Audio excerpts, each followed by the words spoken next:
Hi everyone, it's Nightfighter22 here. I hope you guys are all well. Welcome to my How to Play Like Tiles series. This is the second game. We're playing someone rated a little bit higher this time. As last time, it was a little bit too easy. As you see, this isn't my real account. This is actually my friend's account. But I'm just using this one just because it didn't affect my Nightfighter22 ratings. So let's be aggressive. Tal always liked to be aggressive, just like this. We're playing Musty Cam for America. 946. I was rated about this strength about 1.5 to 2 years ago.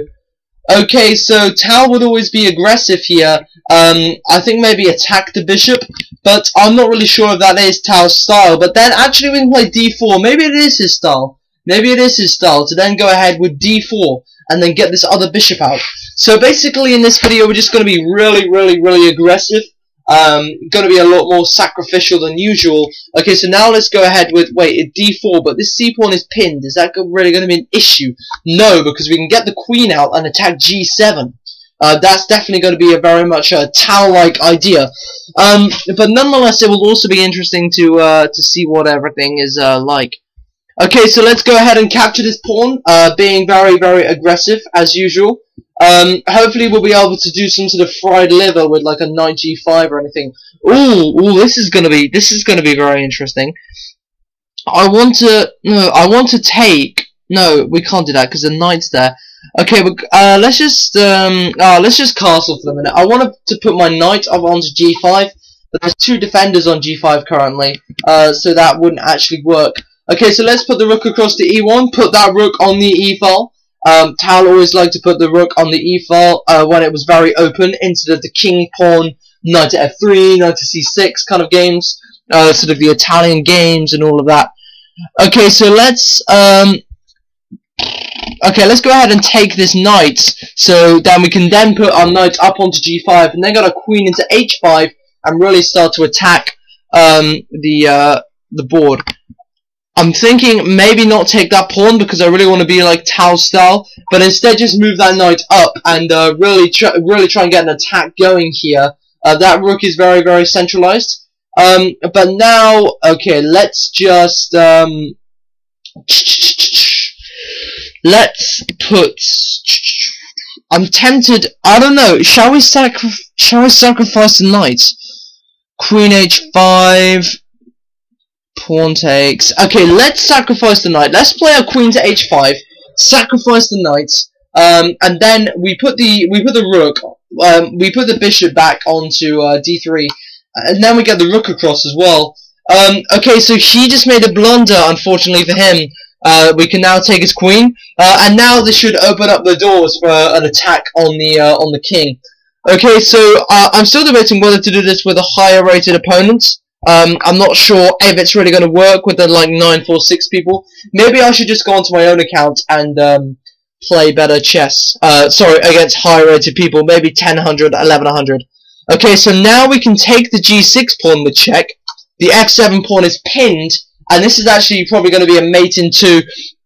If the king goes to f8, we've got queen f7 mate. If the king goes to h8, we've got queen h7 mate. There's no other options really. Okay, so that was a mate in 15. Another good result for Jester Joker, getting him up to the 600 mark. I sometimes play blindfold chess on this account, which is why the rating is so low, but I don't actually use it for any sort of online chess. It's my friend's account. Okay, so let's just take a quick look at that game. I played my pawn out to e4. Tal always used to do this. He used to be very aggressive. Knight f3, knight e6, used to get into this quite a lot. Bishop c4 is the Italian opening, a very aggressive move. And now the bishop down to b4. Sorry. And now the bishop down to b4. Not something which I see much, or you would see in a high level of play. But nonetheless, c3 with the idea of just pushing, breaking into the center. And Tal's idea was always to castle early. As you'll notice, we had our knight and bishop out ready to castle on move 4, but we didn't do that. We took control of the center first, and then we started to attack. And after he took with the knight here, Tal is just going to castle. He wants to get his rook onto the e-file, and when the opponent castles as well, you'll notice you still have a lot of attacking chances. You can get this knight up to the king side. This bishop's keeping an eye on the f7 pawn.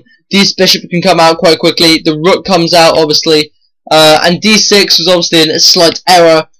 knight takes, pawn takes, and instead of capturing pawn here, because I just felt it would lead to more of a sort of equal position, I play my knight up to g5.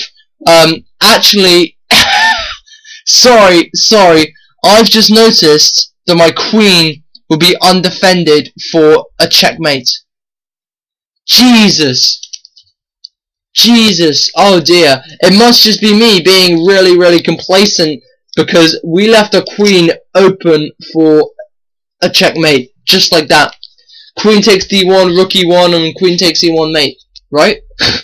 But anyway, that didn't happen, which was good. Sorry for that error. Okay, so h6, but now I just swing the queen into h5, a typical Tal idea. So if the knight was taken in this position, then the bishop will recapture. Then you want to get bishop h3, you want to get the rook into h4, there'll be a lot of checkmate chances there. Queen d1 check, maybe realizing his mistake, but this just leads for the queen to take, and then the queen goes back after the rook's moved. g6 definitely was a mistake because the pawn was pinned, so then the queen can come in, and really the king's got no options from here. If king f8, then the queen f7 goes to mate, and then if the king goes off to h8, then there's a mate on h7. So either of two really. Okay, so that was our next game against Tal. I hope everybody enjoyed it. I wish you good luck with your chess, and I'll see you next time. Goodbye, everyone.